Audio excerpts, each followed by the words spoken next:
अंजलि का इंटरव्यू अच्छा हुआ। मुझे लगता है कि मैं चुन ली जाऊंगी।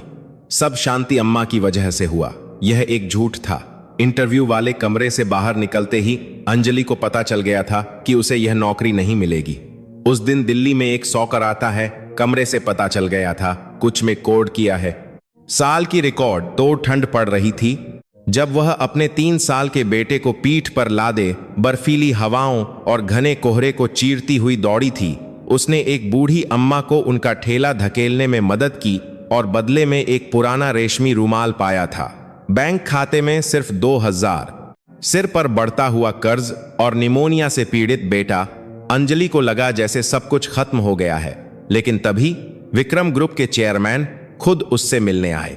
कुछ दिनों बाद चेयरमैन की मेज पर वही रेशमी रुमाल पड़ा था जिसे अंजलि ने खो दिया था। यह उस इंसान का एकमात्र सुराग था जिसे चेयरमैन 30 सालों से ढूंढ रहे थे। आखिर उस बूढ़ी अम्मा और चेयरमैन के बीच क्या रिश्ता था और अंजलि की जिंदगी में कौन सा चमत्कार होने वाला था? कहानी शुरू करने से पहले चैनल को सब्सक्राइब करें और वीडियो को लाइक करें। सुबह सुबह रेडियो से एक ठंडी आवाज आ रही थी। मौसम विभाग के अनुसार आज दिल्ली में एक 100 साल की रिकॉर्ड तोड़ ठंड है। तापमान 0 से 4 डिग्री नीचे है। यह एक ऐसी सुबह थी जब घर से बाहर निकलते ही मुंह जम जाए। अंजलि ने एक कमरे के मकान के फर्श पर बिछे पतले से गद्दे से खुद को उठाया। ठीक से सो न पाने के कारण उसका पूरा शरीर अकड़ा हुआ था। दीवार घड़ी पर सुबह के 4:30 बज रहे थे। आज का दिन उसकी जिंदगी का सबसे अहम दिन हो सकता था। बगल में सो रहा उसका 3 साल का बेटा आरव खांस रहा था।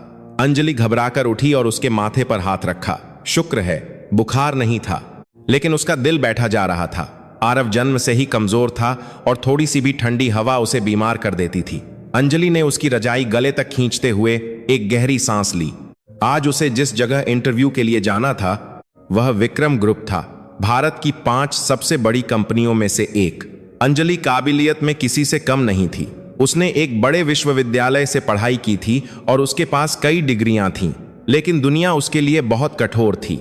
बिन ही लाम जारी लाम जे, ब्याही मां का ठप्पा हमेशा उसके रास्ते में आड़े आता था। लेकिन इस बार किसी चमत्कार की तरह वह फाइनल इंटरव्यू तक पहुंच गई थी। सबसे बड़ी बात यह थी कि विक्रम ग्रुप के ऑफिस में एक क्रैच शिशु गृह था, जहां एक बच्चों का डॉक्टर हमेशा मौजूद रहता था। बीमार आरव के लिए उसे यह मौका किसी भी कीमत पर हासिल करना था। अगर यह मौका भी हाथ से निकल गया तो सच में सब कुछ खत्म हो जाएगा। तभी फोन बजा।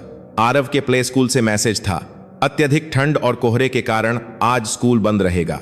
अंजलि का चेहरा पीला पड़ गया। 6 महीने पहले जब उसकी मां गुजर गई थी, तब से दुनिया में ऐसा कोई नहीं था जो उसके बच्चे को संभाल सके। रिश्तेदार बिन ब्याही मां होने के कारण पहले ही मुंह मोड़ चुके थे और जो कुछ दोस्त थे उन्होंने भी धीरे धीरे संपर्क खत्म कर दिया था। उसने जल्दी से बेबी सिटर ऐप खोला, लेकिन स्क्रीन पर सिर्फ एक मैसेज था, खराब मौसम के कारण कोई उपलब्ध नहीं है।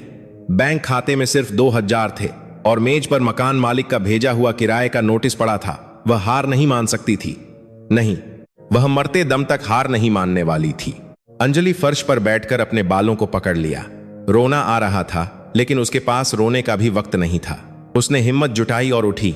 उसने अलमारी से एक शॉल निकाली और आरव को अपनी पीठ पर कसकर बांध लिया। आरव बेटा, मां की पीठ से चिपके रहना, ठीक है? सोते हुए बच्चे ने कोई जवाब नहीं दिया, लेकिन अंजलि खुद से ही बुदबुदा रही थी।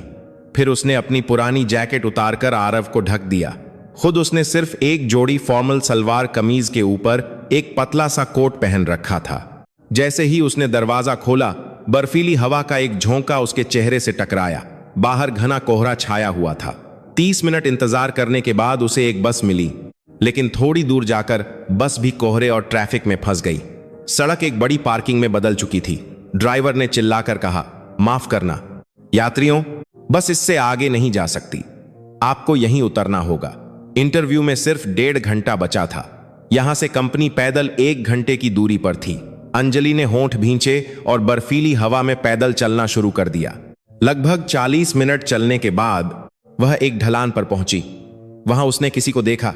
एक बूढ़ी अम्मा कबाड़ से भरा एक भारी ठेला खींच रही थीं। उम्र देखकर लग रहा था कि वह 70 के पार होंगी। गीली सड़क पर ठेले का पहिया फिसल रहा था और अम्मा परेशान थीं। अंजलि उन्हें अनदेखा करके जा रहे। आपके साथ बूढ़ी पड़ता हो और 70 के सख्ती थी, लेकिन उसके कदम रुक गए। शायद उसे अपनी दिवंगत मां की याद आ गई थी, जिन्होंने अकेले ही सारी जिंदगी संघर्ष किया था। अंजलि हिचकिचाते हुए अम्मा के पास गई। अम्मा लाइए, मैं मदद कर दूं। अम्मा ने चौंक कर अंजलि को देखा। एक जवान औरत जिसकी पीठ पर एक बच्चा भी था, मदद के लिए आगे आई थी। यह देखकर वह हैरान थी। अरे नहीं बेटी, तुम क्यों तकलीफ करती हो? बच्चे को लेकर गिर जाओगी, तुम जाओ। अम्मा ने मना किया, लेकिन अंजलि ने ठेले को पीछे से पकड़ लिया था। बच्चे के बोझ के बावजूद अंजलि ने अपनी पूरी ताकत से ठेले को धकेला। अम्मा ने भी हार मानकर आगे से खींचना शुरू कर दिया। ढलान के ऊपर कबाड़ी की दुकान तक पहुंचने में 10 मिनट और लगे। जब वे पहुंचे तो अंजलि के माथे पर पसीना था और उसके बाल भीगकर चेहरे पर चिपक गए थे। उसकी सांस फूल रही थी, लेकिन उसने अपनी आहट को भी दबा लिया, कहीं आरव जाग न जाए। अम्मा ने उसे कृतज्ञता और माफी के मिले जुले भाव से देखा। तभी उनकी नजर अंजलि के पतले कपड़ों पर पड़ी। हाय राम, मुझे कितना पाप लगेगा, तुम्हारे सुंदर चेहरे पर पसीना आ गया। लेकिन बेटी, आज इतनी ठंड में तुमने ये कैसे कपड़े पहने हैं? जी अम्मा, सामने जो विक्रम ग्रुप की बिल्डिंग है, वहां इंटरव्यू के लिए जा रही हूं, बस थोड़ा ही समय बचा है। क्या? उस शीशे वाली बड़ी कंपनी में? हे भगवान, तो पहले बताना था ना, मेरी वजह से तुम्हें देर हो गई। अम्मा घबरा गईं और अपनी साड़ी के पल्लू में बंधी एक छोटी सी चीज निकाली। यह एक मुड़ा हुआ कपड़े का टुकड़ा था। ध्यान से देखने पर पता चला कि यह एक पुराना लेकिन सुंदर रेशमी रूमाल था। ले बेटी, इससे अपना पसीना पोंछ ले। ज्यादा साफ तो नहीं है, पर रेशम है, मुलायम लगेगा। अंजलि ने मना किया। नहीं अम्मा, इसकी कोई जरूरत नहीं है, मुझे देर हो रही है, मुझे जाना होगा। लेकिन अम्मा ने जबरदस्ती रूमाल उसकी हथेली पर रख दिया। इतनी बड़ी मदद की है, ऐसे कैसे जाने दूं? और तुम इंटरव्यू के लिए जा रही हो, यह मेरा आशीर्वाद समझकर रख लो। तुम्हारे जैसे नेक दिल लोग जरूर कामयाब होंगे। अम्मा के इन शब्दों से अंजलि की आंखों में आंसू आ गए। अम्मा, मुझे सच में जाना होगा, अपना ध्यान रखिएगा। रूमाल लेकर वह फिर से दौड़ पड़ी। अब इंटरव्यू में सिर्फ 40 मिनट बचे थे। सड़क फिसलन भरी थी और आरव का बोझ भारी था, लेकिन वह रुक नहीं सकती थी। दौड़ते हुए भी वह धीमी आवाज में लोरी गा रही थी ताकि आरव न जागे। चंदा मामा दूर के वह अपनी हांफती सांसों को छिपाने की कोशिश कर रही थी। उसका सलवार भीग चुका था और सैंडल कीचड़ से सन गए थे, लेकिन उसे परवाह नहीं थी। आखिरकार विक्रम ग्रुप की विशाल इमारत दिखाई दी। शीशे की बनी यह इमारत आसमान को छू रही थी। अंजलि लॉबी की तरफ भागी। गर्म हवा ने उसके चेहरे को छुआ, लेकिन राहत की सांस लेने का समय नहीं था। लॉबी के गार्ड्स ने उसे देखकर रोक लिया। मैडम, आप ऐसे अंदर नहीं जा सकती। अंजलि ने अपना भीगा हुआ इंटरव्यू लेटर दिखाया, तब जाकर उन्होंने रास्ता दिया। मेरा इंटरव्यू है 9 बजे। गार्ड्स ने एक दूसरे को देखा और अनिच्छा से लिफ्ट की ओर इशारा किया। अंजलि ने सिर झुकाकर धन्यवाद कहा और लिफ्ट की ओर बढ़ गई। लिफ्ट के आईने में अपनी हालत देखकर वह चौंक गई। उसने अम्मा के दिए रूमाल से चेहरा साफ करने की कोशिश की, लेकिन बिगड़ा हुआ हुलिया आसानी से ठीक नहीं हो रहा था। लिफ्ट 15वीं मंजिल पर पहुंची। इंटरव्यू रूम के बाहर वेटिंग एरिया में घुसते ही अंजलि सहम गई। वहां पहले से ही 7 उम्मीदवार बैठे थे। सभी करीने से तैयार थे। पुरुषों ने चमकते जूते और टाई पहन रखी थी और महिलाओं के पास महंगे हैंडबैग थे। अंजलि के घुसते ही वहां का माहौल बदल गया। उसके गीले कपड़ों से एक अजीब सी गंध आ रही थी और उसकी पीठ पर बंधा आरव धीरे से रोने लगा। सबने मुड़कर अंजलि को देखा। उनकी आंखों में हैरानी और घृणा का भाव था। हद है, इंटरव्यू में बच्चे को लेकर कौन आता है? एक महिला उम्मीदवार ने फुसफुसाया, लेकिन शांत कमरे में यह सबको सुनाई दिया। शायद सहानुभूति बटोरने आई है। एक पुरुष उम्मीदवार ने मजाक उड़ाया। अंजलि ने उनकी बातों को अनसुना किया और एक कोने में बैठ गई। तभी एक स्टाफ मेंबर उसके पास आई। माफ कीजिए मैडम, लेकिन आप बच्चे को इंटरव्यू रूम में नहीं ले जा सकती, यह नियमों के खिलाफ है। अंजलि का चेहरा सफेद पड़ गया। अब वह हार नहीं मान सकती थी। स्टाफ ने एक सांस ली और बाहर की ओर इशारा किया। बाहर कॉरिडोर में एक कुर्सी है, आप बच्चे को वहां बिठा सकती हैं। इंटरव्यू 20 मिनट का ही होगा। अंजलि ने धन्यवाद कहा और आरव को बाहर कुर्सी पर बिठाया। आरव बेटा, मां बस उस दरवाजे के अंदर जाकर तुरंत वापस आएगी। तुम यहीं बैठकर फोन में वीडियो देखो, ठीक है? कहीं मत जाना। इंटरव्यू रूम में 3 इंटरव्यूअर थे और कोने में एक साधारण से कपड़ों में एक बुजुर्ग व्यक्ति बैठे थे। उससे ठीक पहले वाले उम्मीदवार ने बड़े जोश से कहा, सर, आते हुए रास्ते में एक बुजुर्ग को गिरा हुआ देखा तो एम्बुलेंस को फोन किया और उनकी मदद करने लगा, इसलिए थोड़ी देर हो गई। बीच वाले इंटरव्यूअर ने हंसते हुए कहा, आजकल इंटरनेट पर इंटरव्यू में देर से आने के बहाने खूब मिल जाते हैं। ये कहानी बहुत पुरानी हो गई है। अगला उम्मीदवार अंजलि जी। अंजलि के बैठते ही इंटरव्यूअर्स के चेहरे पर नागवारी छा गई। उलझे बाल, कीचड़ से सने सैंडल, दागदार कपड़े, यह किसी बड़ी कंपनी के इंटरव्यू का पहनावा नहीं था। बीच वाले ने पूछा, अंजलि जी, आप बिन ब्याही मां हैं? जी। और आप बच्चे को इंटरव्यू में लेकर आई हैं? यह कोई पार्क है क्या? अंजलि ने सिर झुका लिया। माफ कीजिए, आज ठंड की वजह से प्ले स्कूल बंद था। बहाने मत बनाइए, इसीलिए हम बच्चों वाली औरतों को नौकरी पर नहीं रखते। हर बात में बच्चों का बहाना, दूसरी महिला इंटरव्यूअर ने कहा। दूसरे उम्मीदवार कल से ही पास के होटल में आकर रुके हुए हैं, इसे कहते हैं तैयारी। तभी कोने में बैठे उस बुजुर्ग ने हस्तक्षेप किया, 1 मिनट बेटी, रास्ते में कोई जंग लड़कर आ रही हो क्या? यह क्या हाल बना रखा है? यह विक्रम ग्रुप के चेयरमैन विक्रम सिंह राठौर थे, लेकिन अंजलि को यह पता नहीं था। अंजलि ने कांपती आवाज में कहा, जी, रास्ते में एक हादसा हो गया था। कैसा हादसा? सच सच बताओ। अंजलि ने हिम्मत करके कहा, एक बूढ़ी अम्मा कबाड़ का ठेला ले जा रही थीं, उनकी मदद करने में देर हो गई। ढलान पर उनका ठेला फिसल रहा था। महिला इंटरव्यूअर हंस पड़ी, वाह, एक और अच्छी इंसान बनने की कहानी। कुछ नया बहाना नहीं सोच सकती थी? विक्रम सिंह ने उसे चुप कराया और अंजलि से पूछा, तुम्हें हमारी ही कंपनी में नौकरी क्यों चाहिए? अंजलि ने एक गहरी सांस ली। मैं सोशल वर्क की पढ़ाई का इस्तेमाल करके समाज के लिए नई योजनाएं बनाना चाहती हूं और विक्रम ग्रुप ही वह जगह है जहां मुझे यह मौका मिल सकता है। यह तो किताबी बातें हैं, कुछ और? विक्रम सिंह की नजरें और तीखी हो गईं। अंजलि ने सच बोलने का फैसला किया। सच कहूं तो यहां कंपनी में एक क्रैच है और वहां डॉक्टर भी रहते हैं। अगर मैं अपने बच्चे को सुरक्षित जगह पर छोड़ सकूं तो मैं अपनी 200% क्षमता से काम करूंगी। विक्रम सिंह ने सिर हिलाया। अगर तुम्हें यह नौकरी मिलती है तो तुम्हारा पहला प्रोजेक्ट क्या होगा? मैं अकेले रहने वाले बुजुर्गों की देखभाल के लिए एक कार्यक्रम शुरू करना चाहूंगी। एक छोटा सा बदलाव भी किसी की जिंदगी बचा सकता है। विक्रम सिंह के चेहरे पर एक हल्की सी मुस्कान आई। तभी बाहर से एक तेज रोने की आवाज आई, मम्मी, मम्मी। यह आरव था। अंजलि का चेहरा पीला पड़ गया। माफ कीजिए, मुझे माफ कर दीजिए। वह जल्दी से इंटरव्यू रूम से बाहर भागी। भागते हुए अम्मा का दिया हुआ रेशमी रूमाल उसकी जेब से गिरकर फर्श पर गिर गया, लेकिन उसे इसका पता नहीं चला। अंजलि ने देखा कि आरव फर्श पर गिरकर रो रहा है। आरव, बेटा क्या हुआ? मां यहीं है। उसने बच्चे को उठाया और जल्दी से अपना बैग समेटा। उसे आरव को अस्पताल ले जाना था। इंटरव्यू रूम में एक अजीब सी खामोशी छा गई। विक्रम सिंह ने उठते हुए कहा, 5 मिनट का ब्रेक लेते हैं। जब बाकी लोग बाहर चले गए तो विक्रम सिंह भी उठे।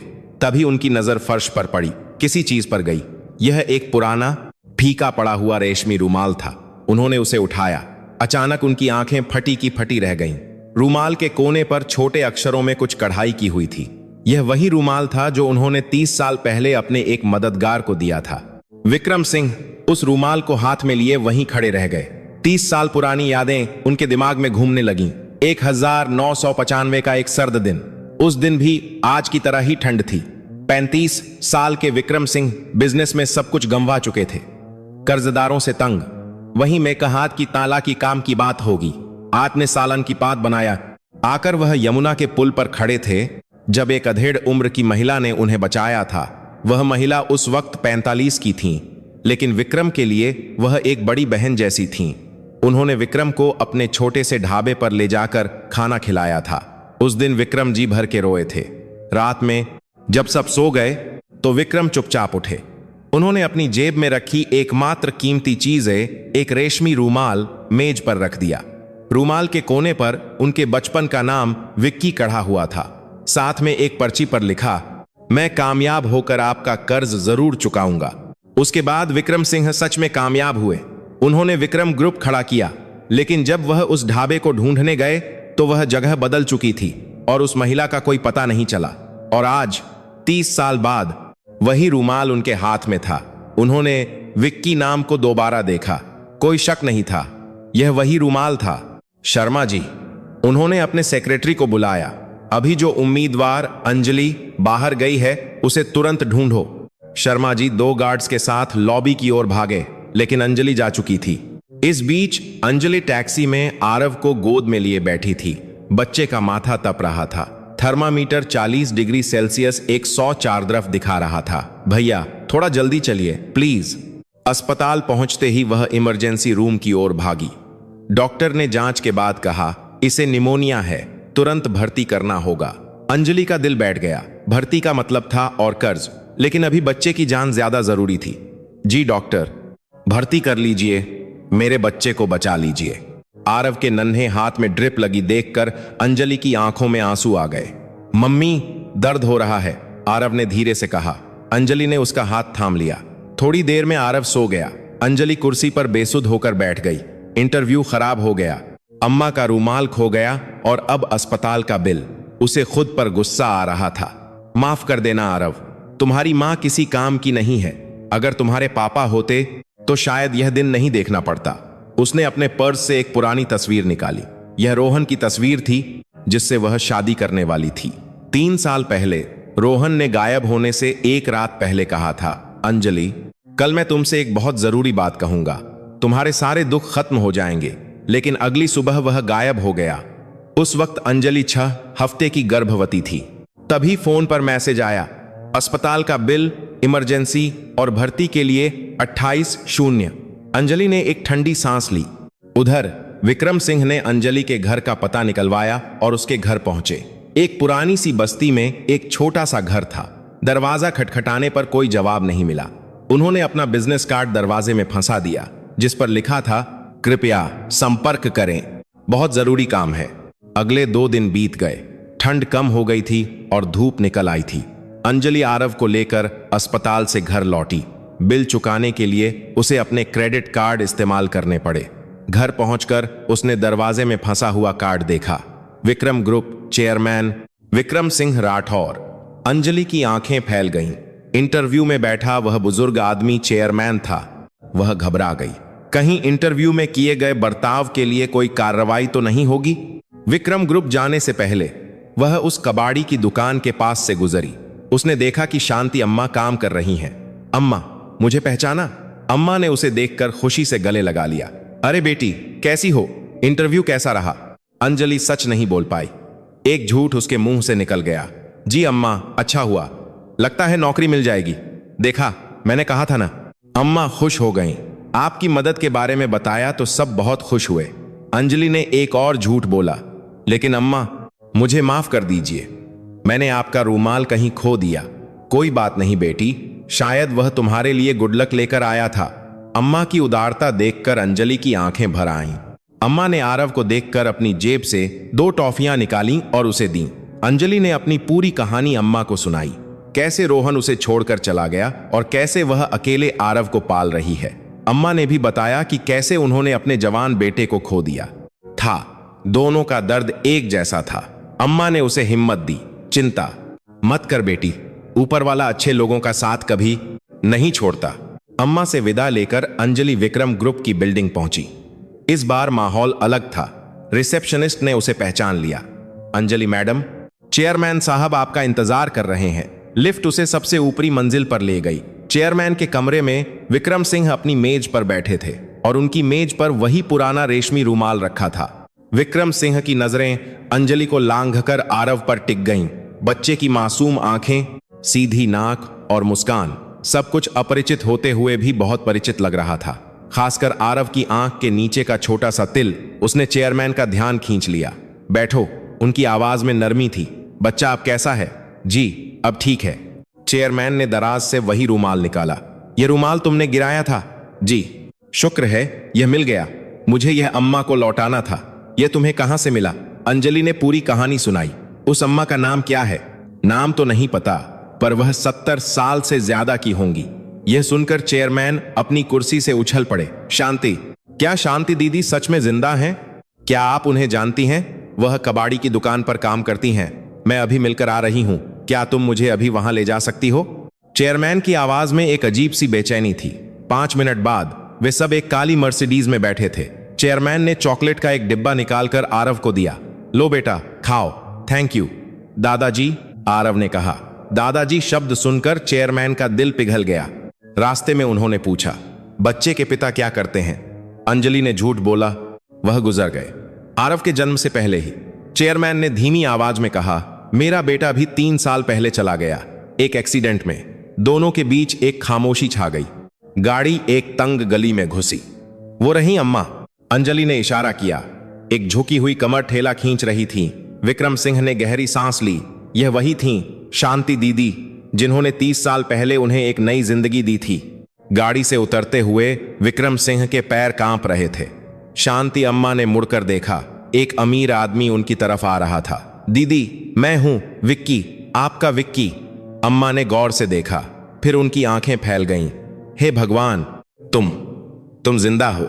विक्रम सिंह वहीं घुटनों के बल बैठ गए। मुझे माफ कर दीजिए दीदी, मैं बहुत देर से आया। अरे उठो, जिंदा हो, यही बहुत है।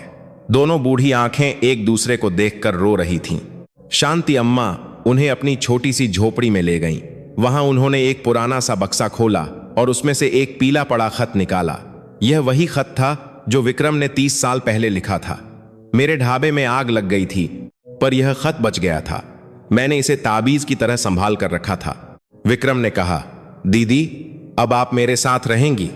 लेकिन अम्मा ने मना कर दिया, नहीं, मैं अपनी मेहनत की रोटी ही खाऊंगी। तब उन्होंने अंजलि की ओर इशारा किया, अगर कुछ करना ही है तो इस बेटी की मदद करो, यह बहुत अच्छी लड़की है। विक्रम सिंह ने सिर हिलाया। मैंने फैसला कर लिया है। अंजलि, हमारी कंपनी की सोशल वर्क टीम में तुम्हारे लिए एक जगह है। बस एक शर्त है, तुम्हें नियमित रूप से शांति अम्मा का ख्याल रखना होगा। अंजलि की आंखों में आंसू आ गए। धन्यवाद, आपका बहुत बहुत धन्यवाद। सोमवार की सुबह अंजलि नए कपड़ों में ऑफिस पहुंची। गले में विक्रम ग्रुप का आई कार्ड था। लोग कानाफूसी कर रहे थे कि उसे चेयरमैन की सिफारिश पर नौकरी मिली है, लेकिन अंजलि ने ठान लिया था कि वह अपनी काबिलियत से सबको जवाब देगी। एक शनिवार विक्रम सिंह, अंजलि और आरव तीनों शांति अम्मा के नए घर गए, जो विक्रम सिंह ने उन्हें रहने के लिए दिया था। यह एक छोटा लेकिन साफ सुथरा घर था।